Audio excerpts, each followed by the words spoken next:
What's up, lovely people? Marwan Gaming here, and today I'm going to show you the absolute best Torment 13 key farming build in Diablo 3. What makes this build so good is that it does also give you an extra DB for each and every pack or goblin that you kill. The only goblins I think is the Bloodshot Goblin and the Gold Goblin that doesn't give you any DBs. So the rest of the Elites, Goblins, and the Rift Guardian will give you an extra Death Breath. So not only does this make this build very good, it is also the fastest build in the game. I'm going to show you all of the gear very quickly and what you think about. This is a very quick guide. I'm not going to talk too much about the build. It's an old build and I've been using it for ages. So first of all, one weapon has to have attack speed. You don't have to have attack speed on both weapons, and you will have your attack speed increase. You will have your dash speed increased by only having one of the weapons with attack speed. And as far as the stats on the in-geom, I would say that 10% damage, dexterity, and attack speed. Or instead of the attack speed, you have cooldown. So basically your weapon can look like this, but with dexterity instead of elite damage. And then for the Vengeful Wind, the same stats as I have here. The legendary effect of the in-geom, it doesn't have to be 10 seconds. So you can have it sit on 8 and you should be fine. So don't worry too much if you get 8 or 9. That's absolutely fine. And for the Vengeful Wind, you gotta make sure that the stack count is gonna sit at 7. Like if it's 6, then you can just toss that Vengeful Wind out, because you lose 1,500% multiplicative damage with one stack missing here. So definitely think about that.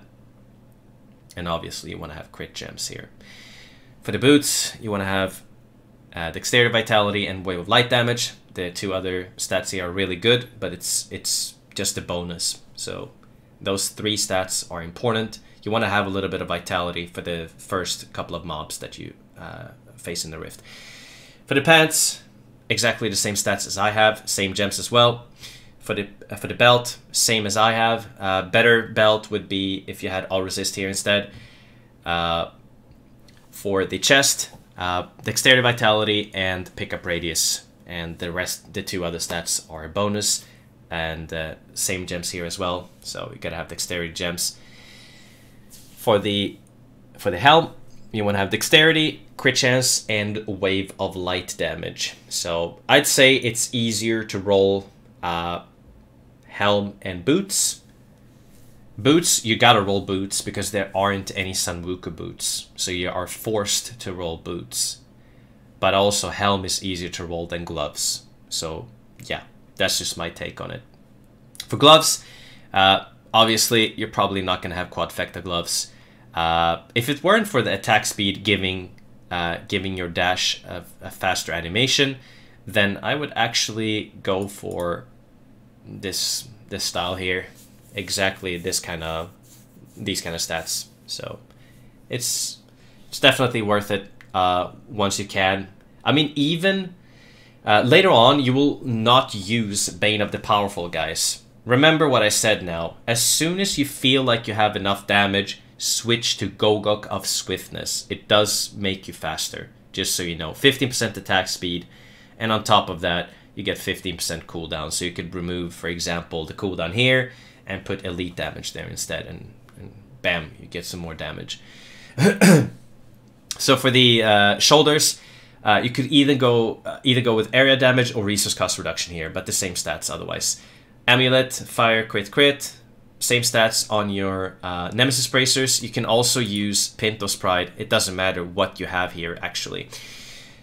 For the Stone of Jordan, it's very important that you have fire damage and then that you roll crit.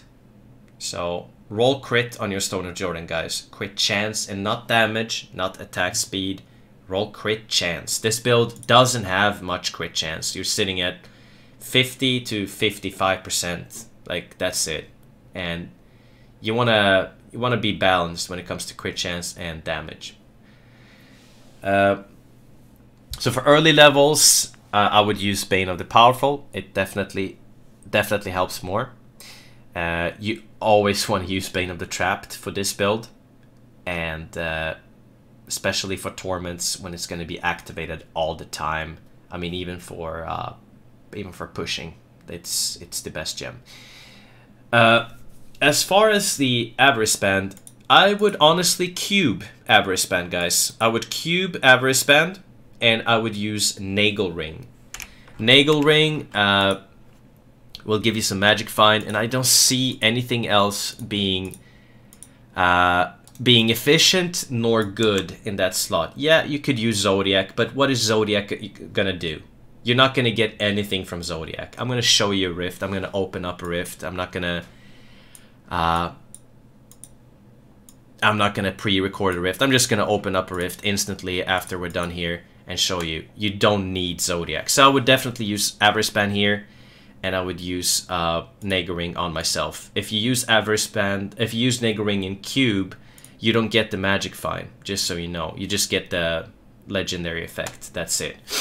So what Avarice Band does is it gives you pickup radius. It stacks all the way up to 30%, and I mean, it's basically going to be there all the time. Combined with Boon of the Hoarder, which gives you a 100% chance on killing an enemy to get gold. It's a huge amount of gold that drops, and on top of that, you always have the pickup radius. And then, like, combine that with pickup radius on your gear, and I'm going to sit at 45%, which means that basically all the globes and everything, I don't even have to walk close to them. And when you have gold wrap, basically this is what makes you tanky. So gold wrap is making you invincible in the rifts, making it so that you don't need any defensive gems. You can just go all out damage. For the sages, you want to use a cooldown gem, by the way. And that's pretty much it for the gear. And let's just show you the cube. For now, guys, as I can't show you the actual build in action because the season has not started yet, so no one is having Royal Ring right now. We have to wait till Season 16 starts, and then everyone will have Royal Ring, and then you don't have to have Royal Ring in your cube or on yourself. Royal Ring is going to be an item that you don't need to go for. Basically, everyone will have it. But I have to have Royal Ring now just to show you the set.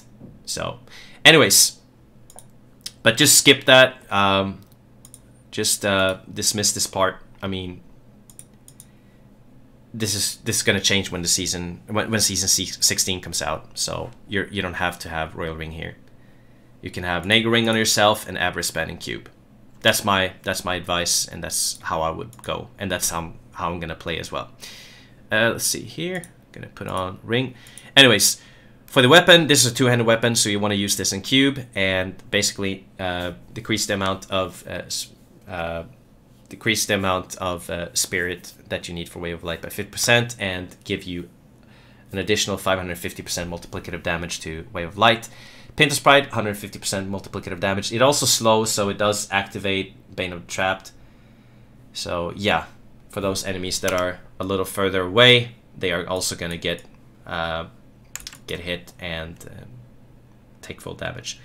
So let's show you the build quickly.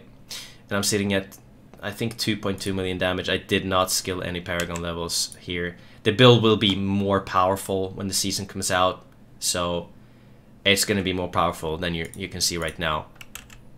But if I put in all the Paragons, we're going to have too much damage, and it feels like it doesn't feel very good, showing you 7 million damage. Like 2 million damage you can reach quite early on in the season, and I mean, you can see how ridiculous the build is. Everything is dying everywhere, and you just jump over everything as well. The animation is super quick and crisp. I love it. Don't need any of these items, so I'm not going to pick them up.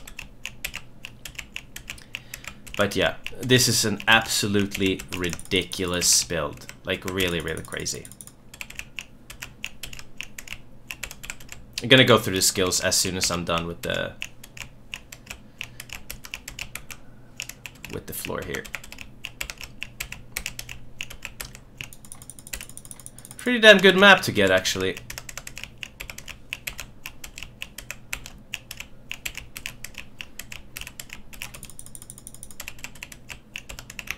Okay, it's done.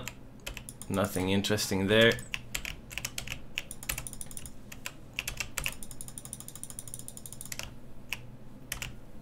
Come on. Kill the Green Goblin, get extra DBs. Like, it will even go faster. Like, when you farm with people as well, it's gonna go faster than this.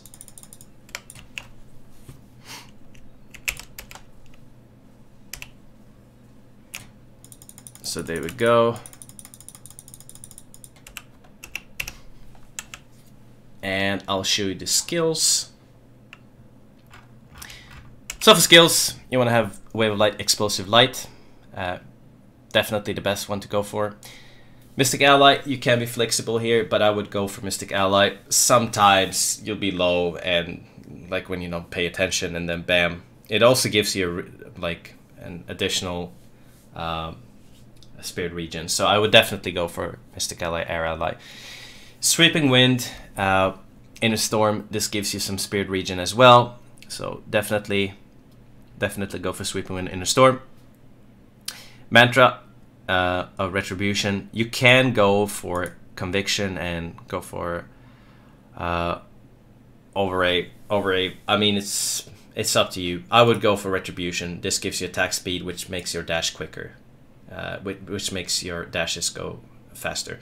Quicksilver, you can go for Radiance. I've tested both, and I've definitely come to the conclusion that Quicksilver is quicker, even though you get the attack speed here. One extra charge, especially when you have a really bad floor and there's not enough like elite density.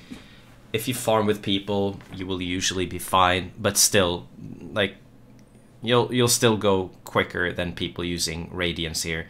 I would say go for Quicksilver. If you don't like it, then go for Radiance. Both are good, but I feel like Quicksilver is definitely better. Insight, Epiphany Insight, really good. This lets you spam basically Wave of Light. So 45. So basically 45 spirit per second is just crazy. So definitely go for this. Seized Initiative, this will be 30% attack speed, almost the complete rift. This is going to be up almost the complete rift. So definitely go for Seized Initiative. Momentum, you could go for Relentless Assault. The problem is the problem I have with Relentless Assault and the blind is that like it takes up time. Like when you blind and it feels like you're wasting time. Like this is just you just move all the time, and it feels much better than using Relentless Assault with blind. So I would just keep the Mystic Ally, Air Ally, and Beacon of Yitar for cooldown and Near Death Experience. This is basically for the first mobs. If you get unlucky and they hit hard, you're gonna survive. So I hope you guys enjoyed the little guide here, and I hope you have a wonderful Season 16. Let's hope that Season 17 brings a longer PTR and that they actually listen to people a little bit more, hopefully. You guys have a wonderful season, and I'll catch you guys later. Thank you for watching, beautiful people. I'll see you guys soon.